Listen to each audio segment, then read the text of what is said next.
کہ یہ دنیا کا دستور ہے کہ یہ تعلقات سے آگے بڑھ جائیں، لیکن دین کا دستور یہ ہے کہ اس کام میں آگے بڑھنے کے لیے سب سے پہلی بات یہ ہے کہ اپنے اللہ کے درمیان کے تعلقات کو مضبوط بنا لو، اپنے اللہ کے درمیان کے تعلقات کو مضبوط بنا لو، اللہ تمہارے مخلوق کے درمیان کے تعلقات کو ٹھیک کر دیں گے۔ تو میں عرض کر رہا تھا کہ اس کام میں آگے بڑھنے کا تعلق مخلوق کے تعلقات سے نہیں ہے، بلکہ اس کام میں آگے بڑھنے کا اصل ذریعہ خالق سے تعلقات کا بڑھانا ہے۔ جتنی کام کرنے والوں کی خلوتیں اچھی ہوں گی اتنی ان کی جلوتیں اچھی ہوں گی، جتنی ان کی خلوتیں اچھی ہوں گی جتنی ان کی انفرادی زندگی اچھی ہوگی اجتماعی زندگی اتنی اچھی ہوگی، جتنی انفرادی زندگی خراب ہوگی اجتماعی زندگی اتنی خراب ہوگی۔ تو آدمی سوچتا ہے کہ فلاں بڑے کے قریب ہو جاؤ، اس کے قریب ہو جاؤ گے تو تم آگے بڑھ جاؤ گے، سب پیچھے رہ جائیں گے تم آگے بڑھ جاؤ گے۔ ایسا ہرگز نہیں ہے، ایسا ہرگز نہیں ہے۔ شیطان پٹی بڑھاوے گا، تو مشورے میں چلا جا، مشورے میں آگے بڑھ جا تو قبول ہو جائے گا۔ نہیں، اس کام کے ساتھ عجیب نظام یہ ہے، میں کیا عرض کروں، یوں کہیں کہ سہارے تو جنازوں کو دیے جاتے ہیں، سہارے سے تو جنازے چلتے ہیں نا، کیونکہ ان میں خود چلنے کی صلاحیت نہیں ہے۔ کوئی جنازہ ایسا نہیں جو قبرستان خود چلا جائے کہ سہارا دو، اسی بات ہے۔ جنازہ کہتا ہے مجھے آگے بڑھاؤ، مجھے آگے بڑھاؤ، کیوں؟ کہ خود چلنے کی صلاحیت نہیں ہے۔ جن میں خود چلنے کی صلاحیت ہوتی ہے وہ اللہ کے فضل سے اور اپنی کوشش سے آگے بڑھتے ہیں۔ جن میں چلنے کی صلاحیت نہیں ہوتی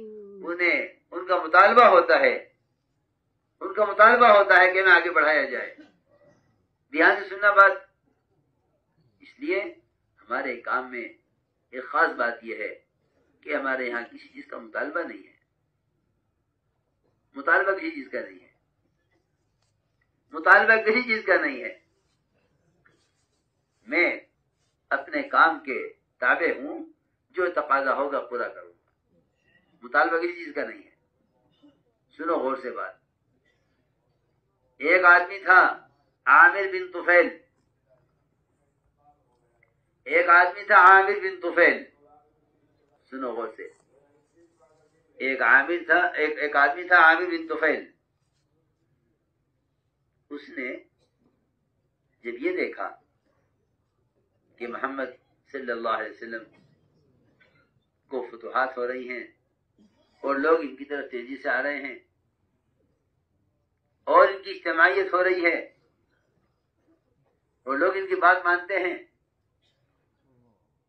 تو اسے اس بات پر حسد ہوا کہ مجھے بھی کچھ موقع ملنا چاہیے۔ سنو غور سے۔ تو عامر بن طفیل نے یہ کہا کہ جو یہ اختیارات آپ کو حاصل ہیں ان اختیارات میں آپ مجھے بھی شامل کیجئے۔ سنو، میرا مطالبہ یہ ہے کہ مجھے بھی اختیار دیا جائے اور آپ مجھے اپنا خلیفہ بنائیں۔ فرمایا کہ نہیں، یہ نہیں ہو سکتا۔ کیا کہ اگر یہ نہیں مانتے تو دوسرا مطالبہ پھر یہ ہے، دوسری شکل یہ ہے کہ پھر علاقے تقسیم کر لو، آپ گاؤں دیہات کے علاقے لے لو، مجھے شہر کے علاقہ دے دو۔ یہ مطالبہ کیا عامر بن طفیل نے۔ فرمایا کہ نہیں، یہ بھی نہیں ہو سکتا کہ آدھا علاقہ تم لے لو، آدھا علاقہ ہم لے لیں، وہاں تم کام کرو یہاں ہم کام کریں، یہ بھی نہیں ہوگا۔ عامر بن طفیل نے کہا کہ تیسری شکل یہ ہے کہ میں ہزاروں گھڑ سواروں کو لے کر آپ کا مقابلہ کروں گا۔ فرمایا ہاں یہ کر لو، اس کی اجازت ہے، یہ ٹھیک۔ کیوں؟ اس لیے کہ جب اہل حق پر قائم ہوتے ہیں اور باطل مقابلے پر آتا ہے تو اللہ تعالیٰ باطل کے مقابلے میں خود آ جاتے ہیں۔ یہ اللہ کا دستور ہے۔ اس کی ہاں یہ ٹھیک ہے، یہ کرنا، اس کا تمہیں اختیار ہے۔ چنانچہ عامر بن طفیل وہاں سے اٹھا، ایک انصاری عورت کے گھر میں جا کر لیٹا، ابھی جا کر پڑا ہی تھا اس کے گھر میں، اس کے بدن میں اتنا بڑا پھوڑا نکلا طاعون کا کہ پھوڑے کو دیکھ کر کہتا تھا کہ یہ تو اتنا بڑا پھوڑا ہے جتنا بڑا پھوڑا کسی جوان اونٹ کو نکلتا ہے، جوان اونٹ کے پھوڑے کے برابر یہ میرا پھوڑا ہے۔ وہاں سے گھوڑے پر سوار ہوا اور گھوڑے پر مرا، یہ اس کا انجام ہوا۔ میں عرض کر رہا تھا کہ یہ مطالبات مشرکین کی طرف سے کہ آپ کو جو نبوت ملی ہے اور آپ کو جو مقام ملا ہے، یا تو اسے ہمیں شریک کیجئے، اپنا خلیفہ بنائیے، یا علاقے تقسیم کیجئے، یا مقابلہ کیجئے۔ تو میں نے عرض کیا کہ یہ کام عہدوں کا اور یہ کام بڑا بن کر کرنے کا نہیں ہے، بلکہ اصولی بات یہ ہے کہ بڑے کام چھوٹے بن کر کیے جاتے ہیں اور چھوٹے کام بڑا بن کر کیے جاتے ہیں۔ دنیا کے سارے کام چھوٹے ہیں، یہ بڑے بن کر کیے جاتے ہیں۔ بادشاہ صاحب بڑے اور وزیر صاحب بڑے، صدر صاحب بڑے، لیکن دین کے کام چھوٹے بن کر کیے جاتے ہیں۔ حضور اکرم صلی اللہ علیہ وسلم نے تواضع کو ایسا اختیار کیا کہ آپ صلی اللہ علیہ وسلم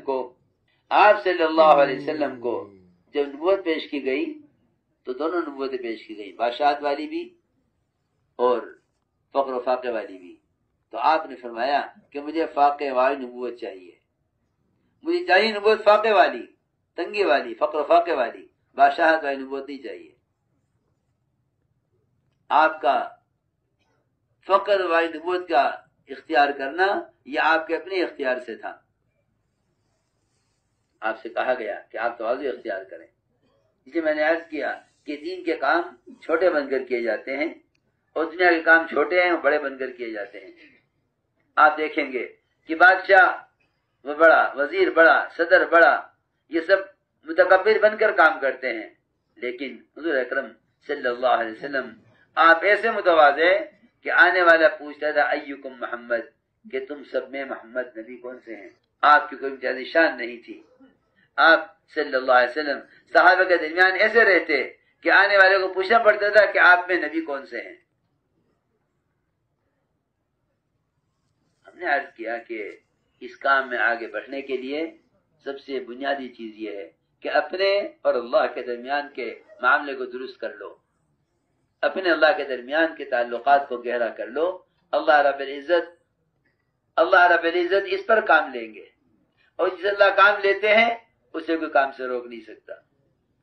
جسے اللہ کام لیتے ہیں وہ اس کا محتاج نہیں ہوتا کہ لوگ اس سے کام لیں یا لوگ اسے آگے بڑھائیں، کہ اللہ تعالیٰ اس سے خود کام لینے والے ہیں۔ چنانچہ دو آدمی سہیل بن عمر، حارث بن ہشام، یہ دونوں کے دونوں آئے کمرے میں، عمر رضی اللہ عنہ اکیلے بیٹھے ہوئے تھے، یہ دونوں حضرت کے دائیں بائیں بیٹھ گئے، اور خیال یہ ہوا ان کو کہ دیکھو ہم کہاں پہنچ گئے، یہاں کوئی نہیں آ سکتا